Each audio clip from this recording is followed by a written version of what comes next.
And it just grew from there. But I think my motivation, which I hadn't even realised was exuding out of me, and what I know now probably stems from my childhood. Mm-hmm. Growing up in school, I felt like I was just the dumb one. Mm-hmm. Honestly, Sam, my feelings on my self-worth were so small because I couldn't keep up with my peers. Yeah. My teachers, not all of them, but some of them, just made me feel like I was stupid. Yeah. Lo and behold, I'm dyslexic. Yeah. No one diagnosed that. Yeah. The only thing that I was good at was being fast and being strong. And I'm on 100 moves. I'm on 100. I must cover my body. I must cover my body. I must cover my body. I must cover my body. Chanel, 2 for 2. My bitch got on Jimmy Choo's. Run up these numbers like we back school. I'm on 100k move. Just pulled up with a crew. Front outside go zoom. No lacking or you make the news. Chanel, 2 for 2. When I had 2 birthdays in the pandemic. oh God. And both of them was like people calling me, FaceTiming me. Yeah. Put down the phone. And that's done. And I was like, you know what? I like Who you about to say? I'll put down the phone halfway through. Happy birthday. No, I don't want to do that. No, not halfway through, but like, yeah, I don't. At the end of the conversation, it's done.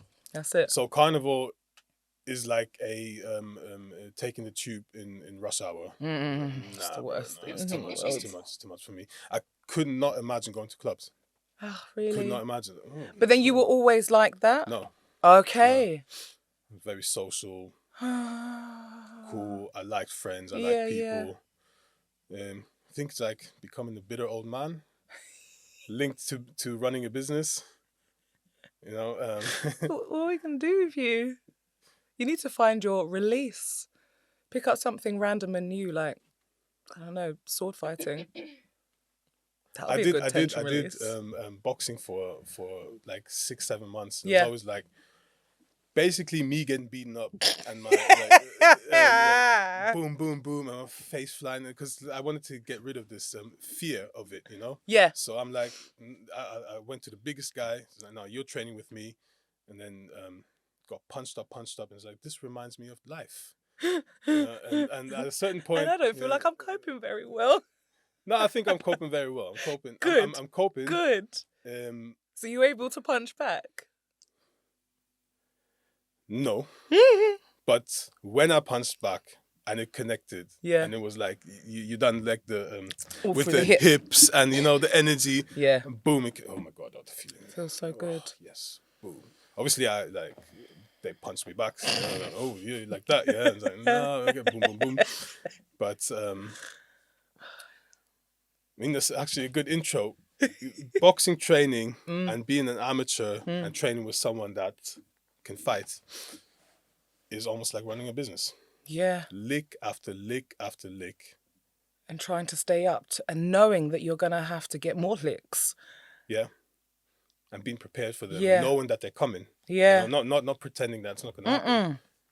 Knowing that you're going to get knocked down, you're going to have to bend and swift with it. Yeah. You might even get a bit broken as well. And you're just Yeah. going to have to piece yourself back together. Yeah. I actually had a rib, what's it called? A knot to the rib. Did you break your rib? Crack your rib? Yeah, cracked it. That's yeah. painful. Oh, it was painful. And you can punch your lung as well. It was like just walking up the stairs. It was painful.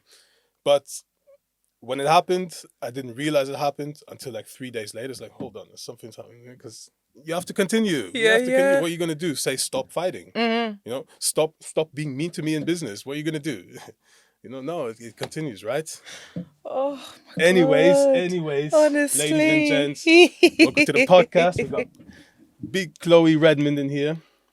Young Chloe performed at events such as the World Skills opening ceremony at the O2 Arena, Tate Modern, BBC's Don't Tell the Bride. Oh my God. Chloe won her pro card competing in Miami Pro Fitness Modeling competition, winning only 4 trophies. Just 4. It was a small day. It was a small day for Chloe. She didn't want to bully all the other people in Miami. Body People started 2010 with only Chloe and Mum. Yeah. Do I remember? Is this correct? Was it this in Tumble in the Jungle?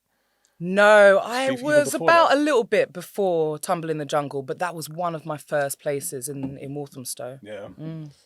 And I remember, and correct me if I'm wrong, I'm not from the scene, but that's the first time I saw Zumba. Yeah. It was like you were part of that wave that introduced it into the world, if I remember correctly. I'd love to think so. But actually, it'd been going on for a number of years before, which made it kind of easy to sell. A lot of Okay. people had known about this phenomenon that was Zumba fitness. Yeah. Okay, I didn't So realise. unlike other things that have come up over the years, I think even HIIT, high intensity interval Oh, training. that's what it stands for. Some people, don't know what it stands for, Yeah. and it's still quite new to them. So you're having to sell certain things, and with Zumba, not so much. But I do know that there were a lot of people out there that still, didn't know about it. Yeah. Yeah. And then it just kicked off. It just kicked off, and Chloe was there. But that's not the only thing. Accredited instructor in personal training, Pilates, Zumba, spin, and pre and post natal. We're not done yet. So Chloe was doing it by herself, and then expanded the business, opened up box and core, HIIT, high intensity, and something else. That one. That one. Yoga, pregnancy fitness, mom's fitness, legs, bums, and tums. Tums, yeah.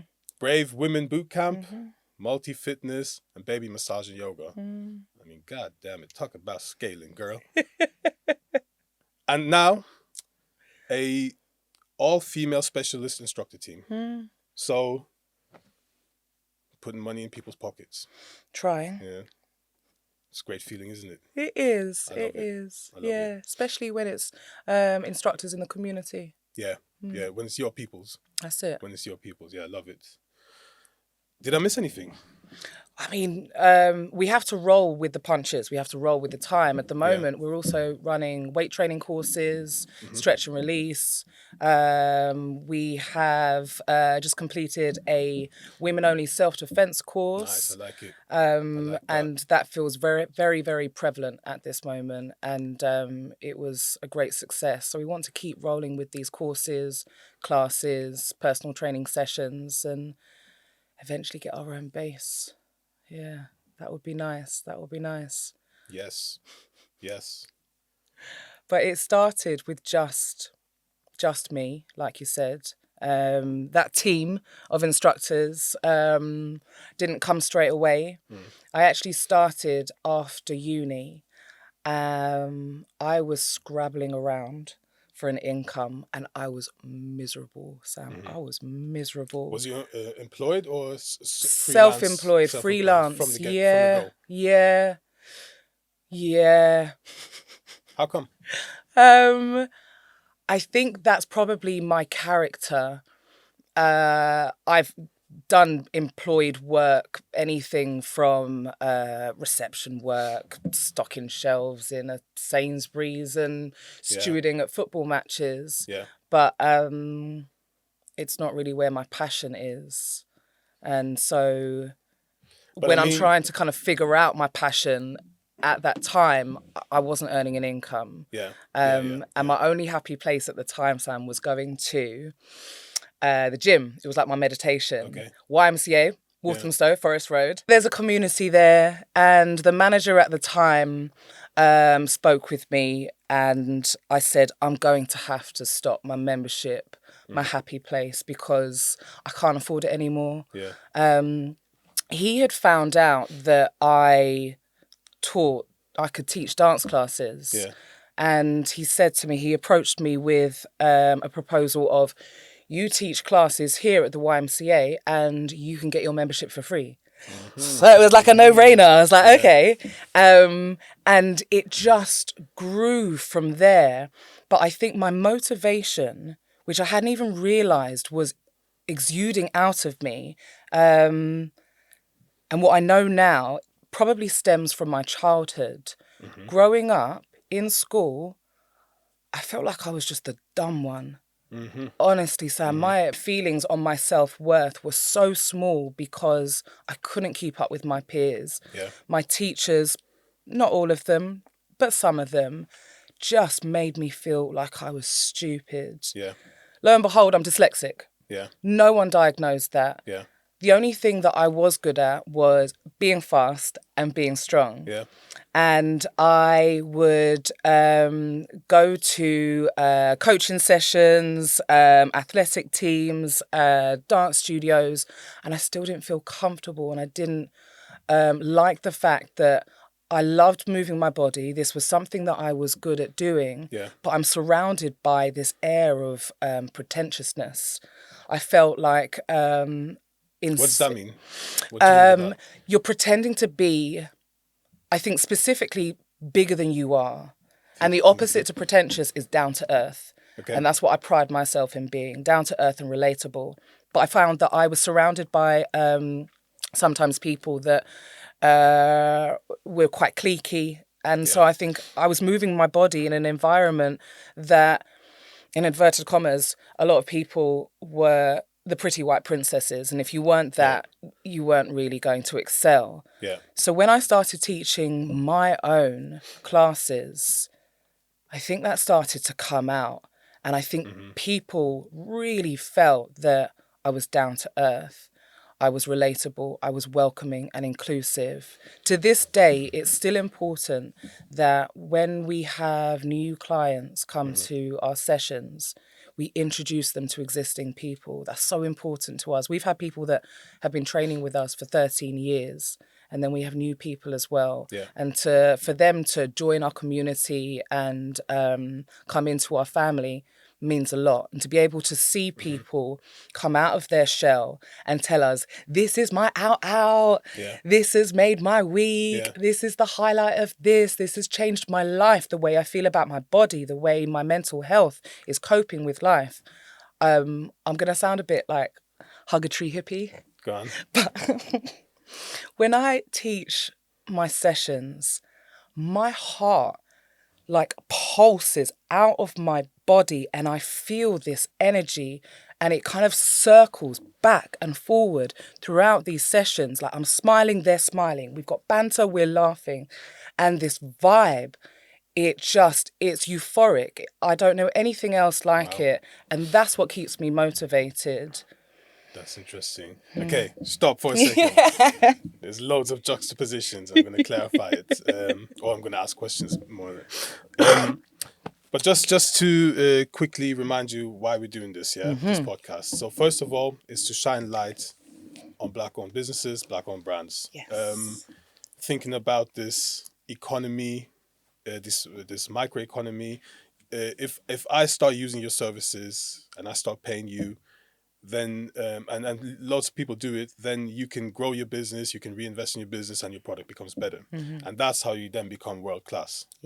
But if I say, oh, you know what, I'm rather going to go to the Nike people because it's established as a big brand, then I'm playing into the status quo. You're not getting the money to evolve. And so that's one of the things that we want to like kind of make clear is like, look, if you start investing, it's not going to be an immediate return, but the return will happen in time. And that's why we wanted to do this whole Black Business podcast, just to shine light on that. Yes. The second thing, which is maybe more important, is to educate our youth by people who look like them, who are like them, and who show you that it can be done. Yeah. And that's why it's very much this conversation is also going to be talking about your strengths, your weaknesses, your failures in an educational way, because we're door openers. And this brings me to my juxtapositions. You say you didn't fit in school. They made you feel stupid, and that you never had a job. Like you was always freelance. You was not going down the employment route. But school teaches you to go down the employment route. Everything you learn in school is about being employed. If you answer these questions correct, then you get top marks. But who says that's correct? You know? So in your feeling inadequate and feeling stupid, you're actually building who you are, which is not an employee. So that's the first juxtaposition, you know. With the youth, they have to know. Maybe they're not feeling part of it. Maybe you're not supposed to be part of it. Maybe there's something in your life, like you, where you can be who you are, let off the steam the way you need to let off steam. So tailored to you, and that's why you have to. That's why you have to find your own lane, right? Exactly. You have to learn how to harness those feelings of inadequacy. Inadequacy. Yeah. Now comes my second juxtaposition. You say you're relatable. What did you say? You're relatable. You're down to earth. Down to earth. Yeah. And I said, nah. And there's a reason why. Damn it! Why am I not down to earth? Because you're black and you're female. You messed up twice already, right? In terms of society. So your struggle is twice as bad or twice as hard. That's not, you can't be down to earth and struggle this way. Going into a situation that's where you're statistically going to lose. And you're like, nah, I'm Chloe, big C. Yeah, like, I'm going to do what I'm going to do, irregardless of what of what the barriers are. And you can't be a down-to-earth person with that kind of, you know what I'm saying? I wonder then whether down to earth should be maybe translated as humble. I don't need things to be incredibly fancy when I know that I've got substance. Nice, yeah, okay. So the down to earth is me trying to make sure that other women of colour know that I am a person, I am a human. And I think especially in the fitness industry, especially on top of the apocalypse showing us some very scary things, I think it's important for people to not focus too much on trying to look a certain way. That I think can just deprive our bodies of just natural what we naturally need. I feel like I'm not being eloquent enough because I do want to kind of embrace this word of being, or this sentence of being down to earth. I don't think being down to earth makes me any less motivated. I think you can still work really hard and succeed whilst being a down to earth person. And I think that down to earth, that keeping humble, knowing where you have slogged and grinded from, will help you when you're succeeding and things hopefully are a bit better. If you're still down to earth, then you don't turn into a bad mind person that doesn't care to help others. And would you say it's because you're able to live your passion or even your purpose? So say you work in the marketing department of Facebook. I don't think that would suit you. But you probably make a lot of money. You'd have that thing called job security. Have you heard about that? Sorry, what thing? What? The thing that when you're sick, you still get paid. That thing. Have you heard about that? Yeah. But it wouldn't be who you are, and you wouldn't flourish there because you live by passion and purpose. Right? So. Yeah. No, I agree. I've forgotten what I wanted to say on that. Damn it. Maybe it'll come back. Maybe it will. Maybe it'll come back. We actually didn't do none of these questions yet. But we actually have. We touched on them. What's the hardest thing about owning a business? Hey, the hardest thing about owning a business. The hardest thing about owning a business is the business side of the business. I being dyslexic. Ungrateful girlfriend. That's what the business is. The business is the relationship. Takes and takes. Honestly. The hardest thing for me personally, running a business is the business side. Yeah. With my dyslexia and potentially other processing disorders that I need to get my head around, I process and produce slowly. It means that I have to work with others, which can be costly, Yeah. and I have to have everything double checked, which can be time consuming. I am a very passionate person. That's another thing. You can be down to earth and passionate, really passionate. And I wear my heart on my sleeve when it comes to work. I keep some things close to me, but I put my all into my work. And actually, sometimes I just need to detach and put that business hat on my head. Yeah. But when it comes to the accounts, the formalities, I need other people to work with me. Yeah. I hear that. I hear that. I'm in my business. I'm the CFO. I deal with numbers. I do the funding applications, the strategy, that kind of stuff. But it's only because no one else wanted to do it. I can't do that Not that stuff. guy. I'm a music producer. You don't love it. You don't love. I love it now. Okay. I love it now, but it's stuff that we don't want to do. Yeah. We want to just do what we want to do. But then running the business is like, your public liability insurance is ending. Is that what? I didn't even know I had that. Rake through the files. Yeah, like all of that kind of that is very tough. How do you compensate? How do you see it through? By trying to find the right people to work with. It's important to understand your weaknesses so that you can find other people who have those complementary skills. And to not be too precious about certain things. You talk about your business as your girlfriend. I kind of feel like it's my baby.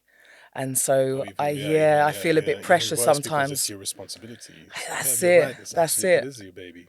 And to be able to allow someone else to take time with my baby and look after my baby is hard. It's scary, but that's how you have to grow as a business. Yeah.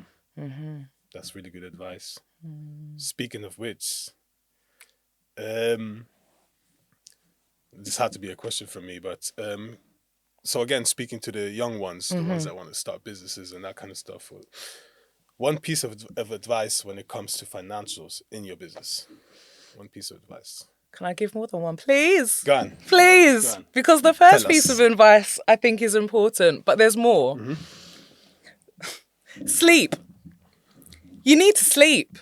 This whole culture of I will sleep when I die is rubbish. Nonsense. Your brain and your body physically will deteriorate if you don't get good quality sleep. You're not going to be able to cope. Yeah.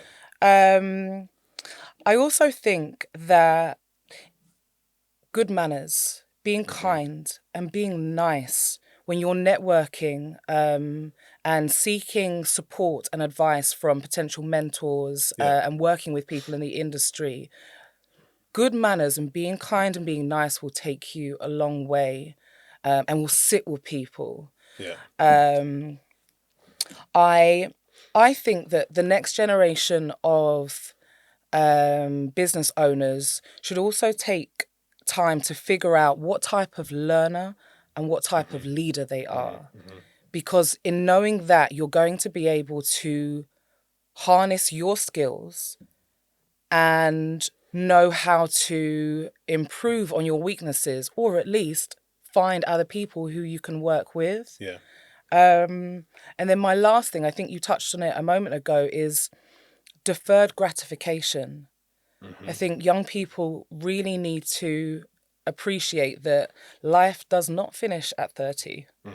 If you think about it, a lot of people are living well into their 70s, 80s and 90s. Yeah. So if you think you've got to get everything sorted by 21, what are you going to do for the rest of your life? Yeah. It's going to be boring if everything is perfect.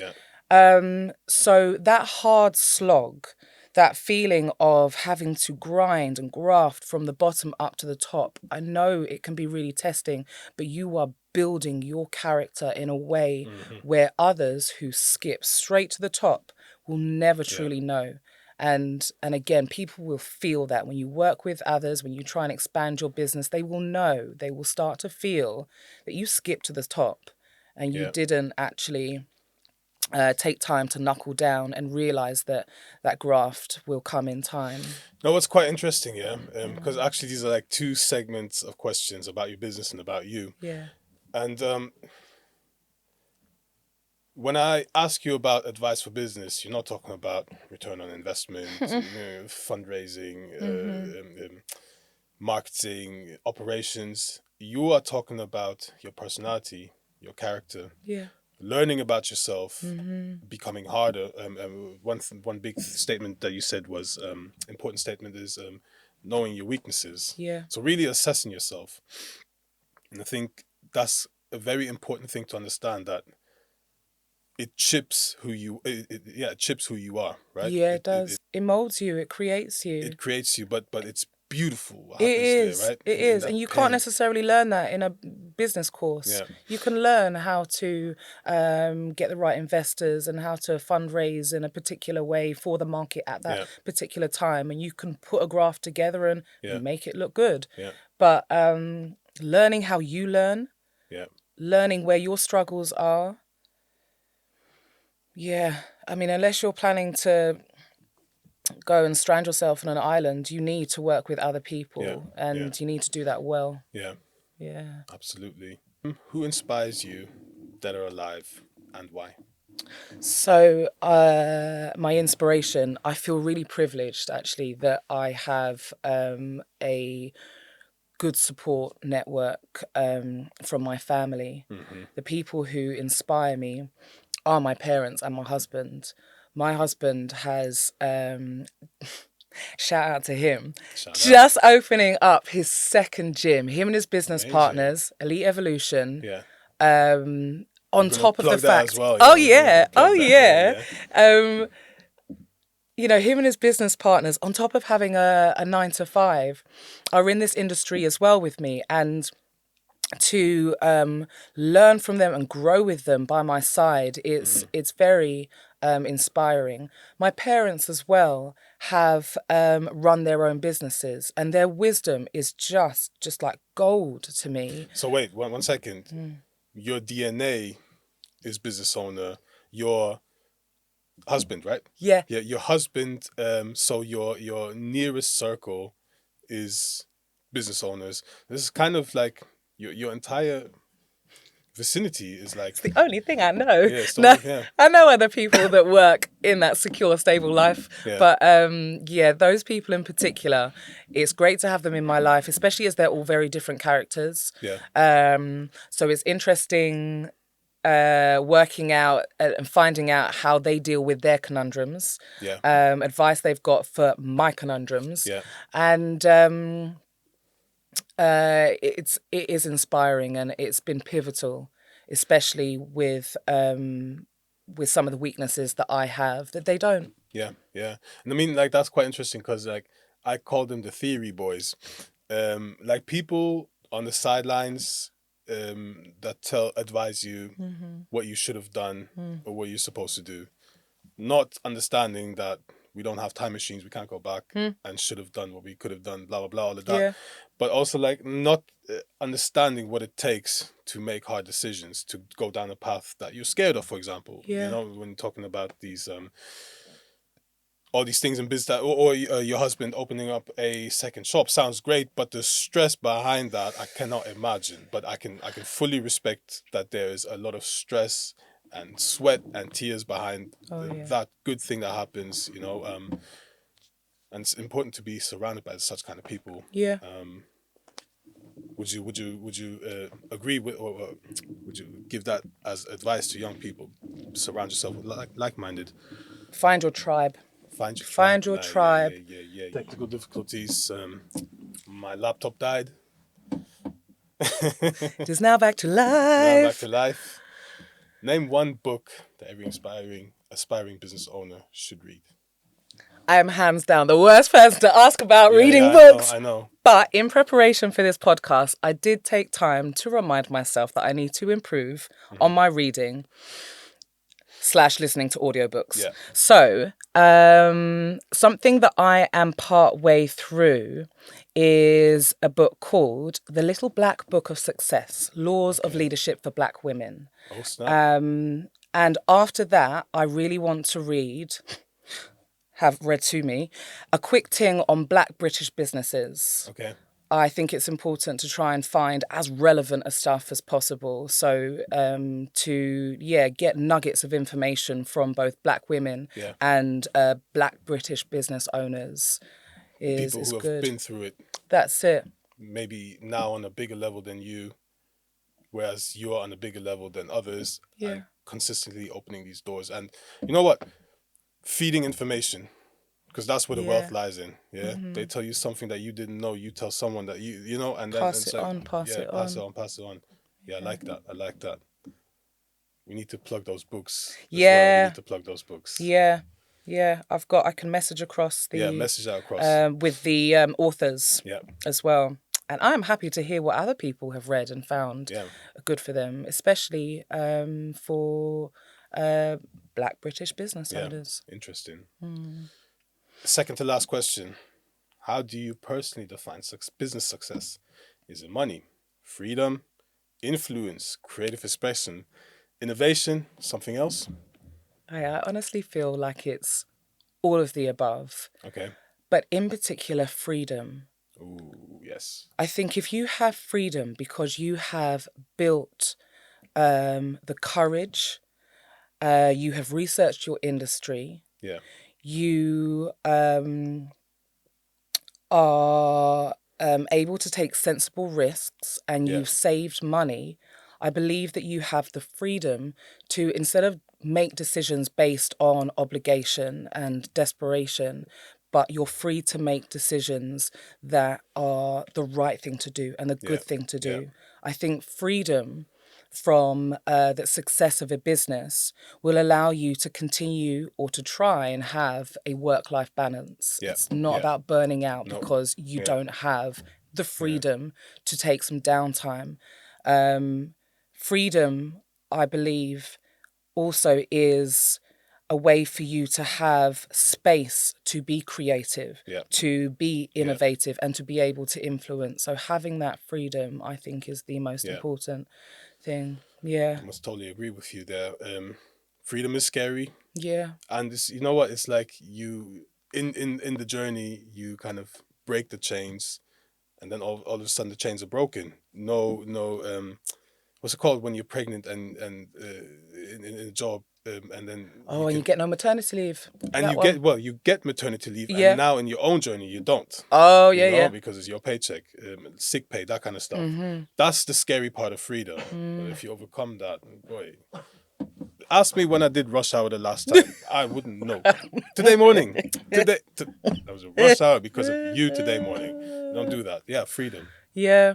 Honestly, it helps you to keep fighting. You know, there's those moments in running a business where you wonder if you should quit and if you should stop. Sorry, I need to interrupt you. That's the last question. Yeah. Was there a time you wanted to quit? How did you deal and overcome it? Honestly, there still are times where I struggle to try not to quit, especially because of the past few years being this apocalypse madness. We have had to support the community by doing what we do best, which is keeping everyone moving and keeping everyone sane. And we've had to do this for free or at discounts for people who have lost their jobs or are dealing with the cost of living crisis. And all of this amongst being locked out of venues or rejected for leases. So it still feels like a roller coaster.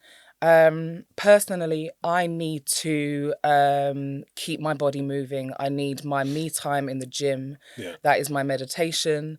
And then I need to try and get good quality sleep because there will always be hurdles with businesses. And if I have a strong body and a rested mind, I can cope so much better. And this is what we continue to have as our mission for the people that come to all of our sessions, our courses, and our PT clients.